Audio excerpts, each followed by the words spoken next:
বলা হলেও ফেব্রুয়ারিতে নির্বাচন অনুষ্ঠিত হওয়া সম্ভব? আমরা ফেব্রুয়ারি ডেডলাইনটা দেখি। আসলে আমরা দেখব যে লন্ডন ভিজিটের পর আমাদের প্রধান উপদেষ্টা একটা ডেডলাইন সম্ভাব্য ডেডলাইন দিয়েছেন যে ফেব্রুয়ারিতে জাতীয় ইলেকশনটা করতে চাচ্ছেন বা আয়োজন করতে চাচ্ছেন। ফেব্রুয়ারিতে জাতীয় ইলেকশন করতে পারবেন কি পারবেন না সেটা আমরা পরবর্তীতে দেখব, কিন্তু সেখানে কিছু যদি আমরা কন্ডিশন দেখি, তিনি কিন্তু সেখানে উল্লেখ করেছেন যে তিনি বিচার এবং সংস্কার এই দুইটা দৃশ্যমান করে ফেব্রুয়ারিতে নির্বাচন দেওয়ার একটা সম্ভাব্য ডেট প্রকাশ করেছেন। এখন আমার কোশ্চেন, যদি বিচার এবং সংস্কারটা দৃশ্যমান না হয় সেক্ষেত্রে কি ফেব্রুয়ারিতে নির্বাচন জনগণ মেনে নিবে? জনগণ তো ফেব্রুয়ারিতে নির্বাচনের জন্য উদ্গ্রীব আছে। কেন আছে?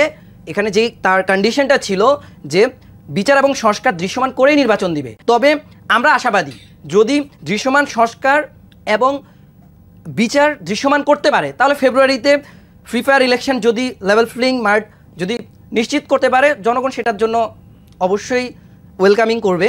আর যদি কন্ডিশনগুলো ফুলফিল করতে না পারে তাহলে আমি বলবো এই নির্বাচনটা গ্রহণযোগ্য হবে না এবং সেটা জনগণ মেনে নিবে না। তার মানে এখনো নির্বাচন নিয়ে আশঙ্কা রয়েই গেছে। আচ্ছা, আপনি তো জুলাই আগস্টের আন্দোলনে সক্রিয়ভাবে অংশগ্রহণ করেছেন এবং সেই সময় আপনি গুলিবিদ্ধ হয়েছিলেন। আপনার সেই সময়ের কথা একটু শুনতে চাই। 5ই আগস্টের সবচেয়ে বড় যে হটস্পট স্পটটা ছিল যে ঢাকা ইউনিভার্সিটি ক্যাম্পাস কেন্দ্রিক শহীদ মিনার, চানকারপুল, ঢাকা মেডিকেলের এই এরিয়াতে, আমি এই এরিয়াতে লিড দিচ্ছিলাম, সাধারণ শিক্ষার্থীদের লিড দিচ্ছিলাম। আমি স্পেসিফিকভাবে গুলিবিদ্ধ হয়েছিলাম জাতীয় যে বার্ন ইউনিট ইনস্টিটিউশন ছিল চানকারপুল মোড়ে, সেখানে গুলিবিদ্ধ হয়েছিলাম। এবং সত্য কথা বলতে যেটা, যে আমি এখন পর্যন্ত কোনো এত বড় ক্ষতি হয়েছে আমার বা এত মেজর ইনজুর্ড হয়েছিলাম, আমি কোনো মামলার প্রসেসে যাইনি। 5ই আগস্ট কখন গুলিবিদ্ধ হয়েছিলেন? তখন সকাল 5ই আগস্ট তো পদত্যাগ করে পদত্যাগ করেছিল। আমাদের শহীদ মিনারের প্রোগ্রাম ছিল সকাল 10টায়। আমরা শহীদ মিনারের যে আমাদের পূর্ব ঘোষিত যে প্রোগ্রাম ছিল, বড় প্রোগ্রাম, যেখানে আমরা সবাই একত্রিত হব, এখান থেকে গণভবনে মুভ করব। তো শহীদ মিনারের প্রত্যেকটা অ্যান্টি পয়েন্ট কিন্তু সেদিন স্বৈরাচার বন্ধ করে রেখেছিল, তাদের বিভিন্ন বাহিনী ব্যবহার করে, বিজিবি, মিলিটারি বিভিন্ন ফোর্স ব্যবহার করে বন্ধ করে রেখেছিল। আমরা সেখানে চানকারপুলের যে সবচেয়ে বড় যে বিজিবির যে ব্যারিকেডটা ছিল সেটা ভাঙছিলাম, সেখানে আসলে আমি গুলিবিদ্ধ হয়েছিলাম। জি, আপনাদের ভবিষ্যৎ বাংলাদেশকে নিয়ে পরিকল্পনা কি? এক লাইনে ছোট্ট করে শুনতে চাই, কারণ আমাদের হাতে সময় একেবারেই নেই। আমাদের ভবিষ্যৎ বাংলাদেশ নিয়ে সবচেয়ে বড় পরিকল্পনা হলো, আমরা চেয়েছিলাম এবং চাচ্ছি যে আসলে মুক্তিযুদ্ধের আশা আকাঙ্ক্ষাকে ধরে রেখে যে তারুণ্য নির্ভর যে স্বপ্নের সোনার বাংলা বিনির্মাণ, যেখানে কোনো বৈষম্য থাকবে না, যেখানে আর কোনো 5ই আগস্ট সংগঠিত হবে না, যেখানে সরকার নিশ্চুপ থাকবে না, যেখানে ছাত্র হত্যা হবে না, যেখানে মানুষের মৌলিক অধিকার নিশ্চিত হবে, এবং যেই স্বপ্নের সোনার বাংলায় একটা শিশু, একটা বৃদ্ধ, সকল জনগণ নিশ্চিন্তে ঘুমাতে পারবে, নিশ্চিন্তে জীবনযাপন করতে পারবে, এরকম একটা বাংলাদেশ বিনির্মাণের স্বপ্নের উপর হামলা পরবর্তীতে এখানে আমার একটি প্রশ্ন রয়েছে। আমার প্রশ্নটি হলো, আপনি চট্টগ্রাম বিশ্ববিদ্যালয়ের কথা বলছেন, তো এখানে দেখা গেল যে অনেক সাধারণ জনগণ কিন্তু হামলা করেছে শিক্ষার্থীদের উপরে। আপনি বলছেন যে স্বৈরাচারের দোষর। এত সাধারণ জনগণ সবাই কি স্বৈরাচারের দোষর? আমরা যদি একবারে স্পেসিফিক একটা পয়েন্ট নিয়ে কথা বলি, just that's clear.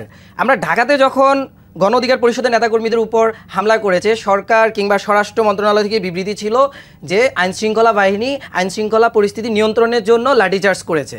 That's mean সেনাবাহিনী তাদের ম্যাজিস্ট্রেসি পাওয়ারটা ওইখানে অ্যাপ্লাই করেছে। আমরা যদি আলটিমেটলি চট্টগ্রামের ইস্যুটা দেখি, চট্টগ্রাম বিশ্ববিদ্যালয়ের, তখন সেনাবাহিনীর ঊর্ধ্বতন কর্তৃপক্ষকে ফোন দিয়েও পাওয়া যায়নি, সেখানে সেনাবাহিনী পৌঁছায়নি।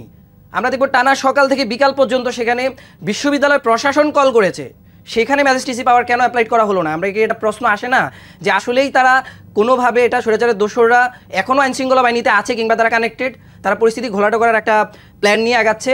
তাহলে এখন যারা ক্ষমতায় আছেন, বর্তমান যে সরকার ক্ষমতায় আছেন, তারা কি এই বিষয়ে কোনো উদ্যোগ নিচ্ছে না? তারা হেল্পলেস, আমরা তাদের কথাই বুঝতে পারছি। আমরা দেখবো যে ডাকসু বিপির নুরুল হক নুরুল হামলার পরে যেখানে তারা অ্যাকশনে যাওয়ার কথা, সেখানে তাদের উপদেষ্টাদের কী বক্তব্য ছিল?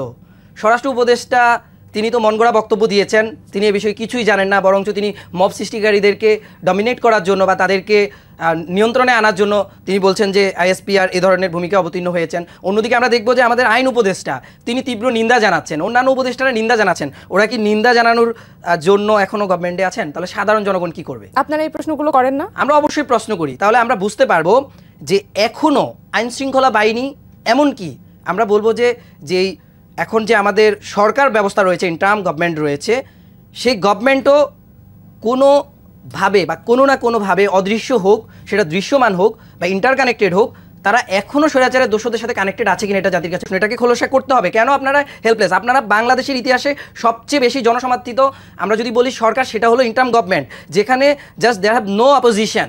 তাদের তো কোনো ভয় থাকার কথা না, তাদের কোনো ভয় থাকার কথা না, কিন্তু তারা নিন্দা কেন জানাবে? তারা অ্যাকশনে যাবে সুষ্ঠু তদন্তের জন্য। আমরা দেখছি পরবর্তীতে অ্যাকশনে কখন গিয়েছে, যখন একটা জনরোষ তৈরি হয়েছে, প্রায় 45টা রাজনৈতিক দল যৌথভাবে বিবৃতি দিয়েছেন, 45টা রাজনৈতিক দল ভয়েস তুলেছেন, তখন আমরা দেখেছি যে তারা বিচারিক কমিশন নিয়ে কথা বলছে। তাও তারা প্রথম দিন একটু যেই আমাদের মেজর যেই পলিটিক্যাল পার্টিগুলো রয়েছে সেই 3টা দলের সাথে তারা আলোচনায় বসেছেন, পরবর্তীতে আরও কয়েকটা সংগঠনের সাথে আলোচনায় বসে তারপর তারা বিচারিক কমিশন গঠন